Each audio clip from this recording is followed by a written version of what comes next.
भारत के स्वदेशी तेजस fighter jet को लेकर जो खुलासा हाल ही में सामने आया है, उसने न सिर्फ देशवासियों को गर्व से भर दिया, बल्कि दुनिया भर के रक्षा विशेषज्ञों को भी चौंका दिया। लंबे समय से यह सवाल तैर रहा था कि जब भारत और पाकिस्तान के बीच ऑपरेशन सिंदूर जैसे गंभीर सैन्य टकराव हुए, तब राफेल और सुखोई जैसे प्रमुख फाइटर जेट्स की तो लगातार चर्चा होती रही।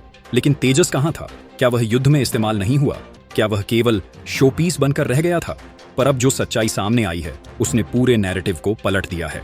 भारतीय वायुसेना की ताजा रिपोर्ट बताती है कि तेजस, जो कि पूरी तरह भारत में विकसित किया गया हल्का लड़ाकू विमान है, ने इस युद्ध में अद्भुत और असाधारण प्रदर्शन किया। रिपोर्ट के अनुसार तेजस ने अपने पहले ही मिशन में सभी सौंपे गए लक्ष्यों को सफलता के साथ पूरा किया। इसने पाकिस्तान के मेड इन चाइना JF-17 जैसे लड़ाकू विमानों को न केवल चुनौती दी, बल्कि उन्हें सीमा क्षेत्र से पीछे हटने पर मजबूर कर दिया। इस पूरे ऑपरेशन के दौरान तेजस ने 12 से अधिक कॉम्बैट एयर पेट्रोलिंग CAP और close air support CAS mission को सफलतापूर्वक अंजाम दिया। जब भारत के राफेल और सुखोई अपने प्राथमिक लक्ष्यों को भेदने में जुटे थे, तब तेजस ने सीमाई क्षेत्र में हवा से निगरानी और सुरक्षा की जिम्मेदारी उठाई। यह भूमिका उतनी ही महत्वपूर्ण थी जितनी कि किसी डॉग फाइट में हिस्सा लेना, क्योंकि इसने सुनिश्चित किया कि दुश्मन की वायुसेना सीमावर्ती क्षेत्रों में कोई दुस्साहस न कर सके। रिपोर्ट के मुताबिक तेजस ने पाकिस्तान के 5 JF-17 जेट्स को अपने एडवांस्ड रडार सिस्टम से लॉक ऑन किया। इससे घबराए पाकिस्तानी पायलटों ने तुरंत अपने जेट वापस मोड़ लिए और भाग खड़े हुए।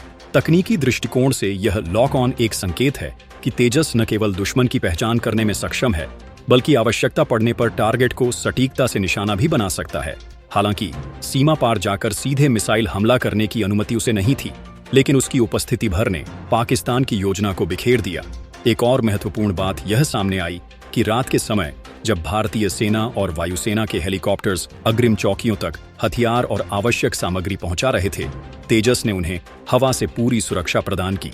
रात के अंधेरे में ऑपरेशन को अंजाम देना हर फाइटर जेट के बस की बात नहीं होती, लेकिन तेजस ने इस चुनौती को भी बेहतरीन तरीके से निभाया। इस दौरान तेजस अस्त्र MK-1 और डर्बी जैसी आधुनिक मिसाइलों से लैस था, जो इसे किसी भी संभावित खतरे से निपटने के लिए तैयार रखती है। यह भी उजागर हुआ कि तेजस की तकनीकी क्षमताएं यूरोपियन यूनियन के अत्याधुनिक यूरोफाइटर के समकक्ष हैं। तेजस के avionics system, digital cockpit, electronic warfare suit और पायलट फ्रेंडली इंटरफेस ने युद्ध के समय अत्यंत उच्च स्तर की परफॉर्मेंस दी। युद्ध के बाद जब तेजस से जुड़े डाटा का विश्लेषण किया गया, तब विशेषज्ञों ने माना कि तेजस न सिर्फ भविष्य की लड़ाइयों के लिए पूरी तरह सक्षम है, बल्कि तकनीकी रूप से यह वैश्विक मंच पर भारत की आत्मनिर्भरता का सशक्त प्रतीक भी बन चुका है। यह बात भी गौर करने लायक है कि तेजस का निर्माण भारत की हिंदुस्तान एरोनॉटिक्स लिमिटेड HAL द्वारा किया गया है। यह वही तेजस है जिसके शुरुआती दिनों में इसकी आलोचना की जाती थी। इसे धीमा, कमजोर और अधूरा बताया जाता था, पर आज वही तेजस पाकिस्तान के चीन निर्मित फाइटर जेट्स को टक्कर देकर उन्हें पीछे हटने पर मजबूर कर देता है। यह न सिर्फ HAL और DRDO की जीत है, बल्कि मेक इन इंडिया और आत्मनिर्भर भारत की सबसे सशक्त तस्वीर भी है। तेजस का यह प्रदर्शन भारत की रक्षा नीति में एक बड़ा मोड़ साबित हो सकता है। इससे यह साफ होता है कि भारत अब केवल आयात पर निर्भर नहीं रहना चाहता। वह न सिर्फ आधुनिक हथियार बना रहा है, बल्कि उन्हें युद्ध के मैदान में सफलतापूर्वक इस्तेमाल भी कर रहा है। जहां एक ओर राफेल जैसी विदेशी टेक्नोलॉजी भारत की ताकत बढ़ा रही है, वहीं तेजस जैसे स्वदेशी जेट भारत को आत्मनिर्भर और रणनीतिक रूप से सशक्त बना रहे हैं। अंत में यही कहा जा सकता है कि तेजस अब कोई प्रयोगात्मक प्रोजेक्ट नहीं रह गया है। यह भारत की रक्षा नीति का एक वास्तविक और मजबूत स्तंभ बन चुका है। जिस युद्ध में इसकी मौजूदगी पर सवाल उठाए जा रहे थे, उसी युद्ध में इसने अपने साहस, तकनीक और भरोसे से इतिहास रच दिया। तेजस का नाम अब सिर्फ तकनीकी दस्तावेजों में नहीं, बल्कि भारत की सैन्य उपलब्धियों के सुनहरे पन्नों में दर्ज हो गया है।